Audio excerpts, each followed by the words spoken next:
Ya, Assalamualaikum warahmatullahi wabarakatuh. Selamat bergabung kembali di kuliah online bersama Andri Hermawan. Oke, kita akan lanjutkan dari bagaimana kita membuat master plan schedule. Nah, kita tahu bahwa ini adalah hierarkinya. Pertama dalam kita sebelum MPS ini kan master plan schedule, MRP ini. Dari perencanaan bisnis itu baru kita terjemahkan menjadi rencana produksi. Rencana produksi ini juga digabung dengan manajemen permintaan dari hasil analisis dari bagian marketing. Baru setelah itu kita membuat perencanaan kebutuhan sumber daya atau RRP. Nah, ini kita akan terjemahkan dari perencanaan produksi ini menjadi master plan schedule atau penjadwalan produksi induk berdasarkan bisa bulanan atau tahunan atau bulanan, baru kita terjemahkan lagi dari bulanan menjadi mingguan terjemahkan lagi menjadi harian.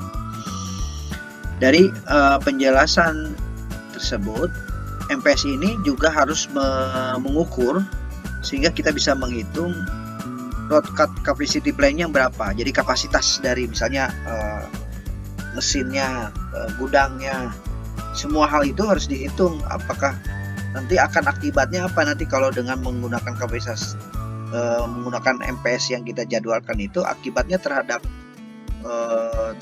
gudang, luas gudang, terhadap orang dan sebagainya, itu akan berakibat ke sana. Sehingga setelah kita membuat MPS ini, baru kita buat rencana kebutuhan material.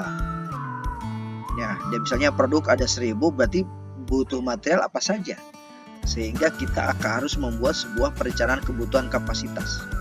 Misalnya rodanya ada berapa, besinya harus berapa, itu kita hitung sehingga kita bisa membuat perencanaan pembelian bahan baku misalnya. Nah, setelah kita tahu itu harus dilakukan pembelian bahan baku, baru kita membuat semacam pengendalian aktivitas produksi atau PAC. Untuk bagaimana pengendalian itu, kita rumuskan ke semacam bikin form pengendalian. Apakah itu, kalau tidak sesuai apa yang terjadi, itu akan di form itu akan digunakan oleh pengawas atau supervisor untuk mengawasi kinerja setiap stasiun kerja. Nah, pengendalian kapasitas ini dalam rangka melakukan operation sequencing atau kemudian pengendalian input dan output.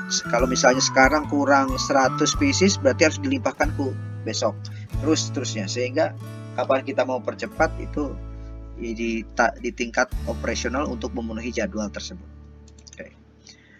Untuk itu, dalam perencanaan produksi, kita pertama kumpulkan dulu data relevan, misalnya sales forecast, ordernya berapa, backlog itu logistik yang kemarin sisa berapa, bahan baku yang tersisa atau bahan produk jadi yang tersisa.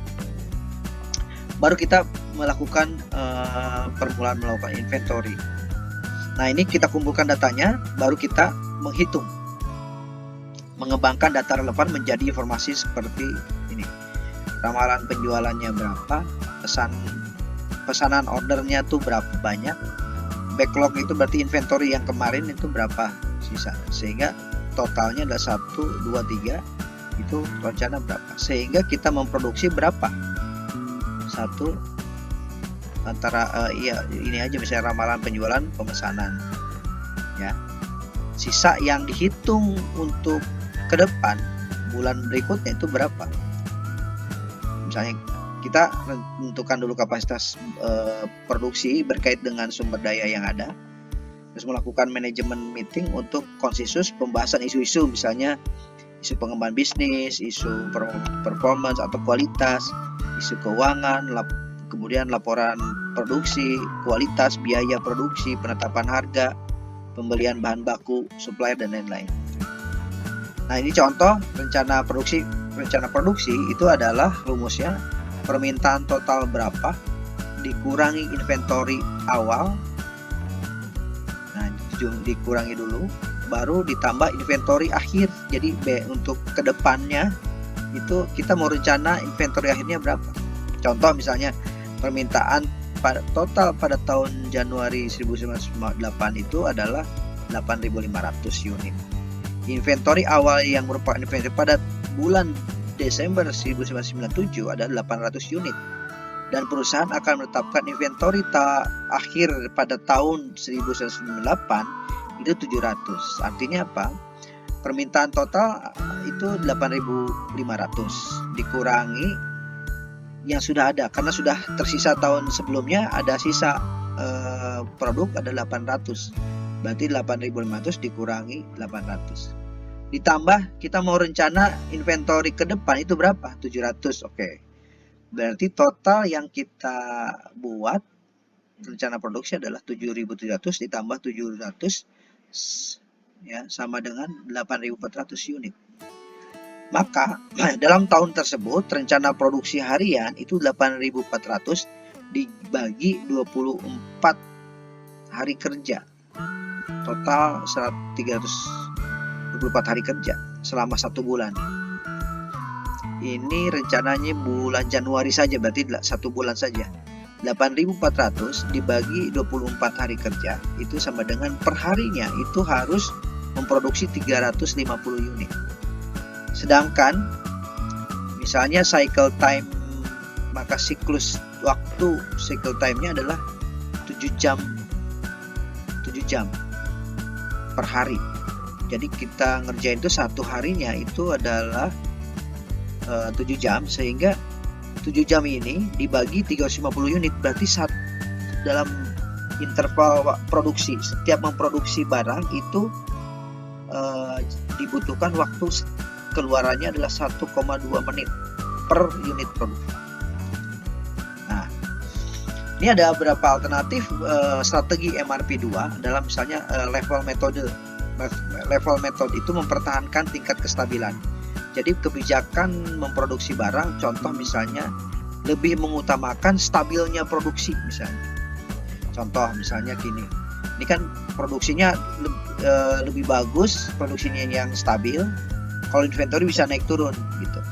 Nah caranya gini, misalnya ini adalah soal permintaan dan total dalam waktu 2 bulan, 1 bulan waktu. Berarti ini 1 tahun ya. Ini 1 tahun. 1 tahunnya itu 240 permintaan. Nah, dijadwalkan permintaannya adalah ada permintaan 5 bulan ini 15. Ini sudah dijadwalkan 1 tahun itu seperti itu. Nah, per bulannya permintaan yang harus dipenuhi. Tapi bagaimana cara membuat produksi adalah misalnya inventory akhirnya ada 30. Kebijakannya adalah harus memenuhi kestabilan produksi, sehingga dikasih target 240, dibikin rata aja 240 dibagi 12 sekitar 20, berarti per bulan 20. Nah dengan demikian kalau ini 20 artinya gudangnya bisa naik turun. Nah cara ngitungnya adalah berarti kalau 30, setelah itu kalau 30 dikurangi permintaannya kan sudah ada 5, kita penuhi dari sini 5, berarti ada 15. Berarti sisa 15, 30 kurangi 5, 30 kurangi 5 berarti ada 25. 25 ditambah 20 jadi berapa? 45. Nah, begitu 45 kurangi 5 jadi 40. Ya, dari 40 ditambah 20 jadi 60 dan seterusnya. Sehingga yang naik turun adalah inventorinya. Tapi produksinya tetap. Yang kedua adalah strategi chase study.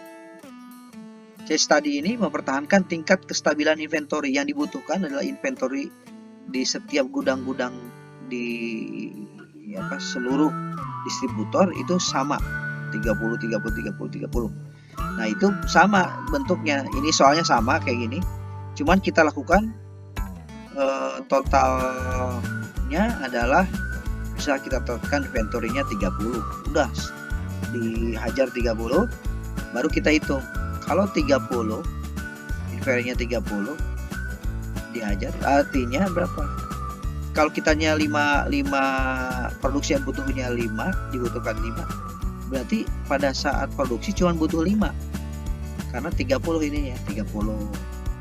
Baru setelah itu begitu pula dengan ini 30 produksi yang butuh 5, nanti diganti lagi produksi 5 sehingga 30 dan seterusnya sehingga mengutamakan inventory-nya stabil 30. Oke. Berikutnya adalah compromise strategi, adalah kompromi antara dua metode perencanaan di atas, yaitu dengan cara secara dinamis. Artinya gini, ini tidak ditetapkan, tetapi jadi pada saat 30 ini ada butuhnya 5, ya kudu produksi 5, jadi nggak produksi kosong. 25 kurang jadi 25 masih ada, jadi nggak produksi dulu, biarin aja dulu sampai dia habis, baru kita produksi sehingga pada masa itu 240 ini udah tercapai di ini saja. Setelah itu dikurang seperti ini, sehingga pada saat habis ya udah biarin, kalau masih ada gitu nggak usah diproduksi. Itu kira-kira kompromi berapa metode alternatif strategi MRP. Untuk selanjutnya kita bahas mengenai lead time, production time, dan capacity plan. Oke, terima kasih. Wassalamualaikum warahmatullahi wabarakatuh.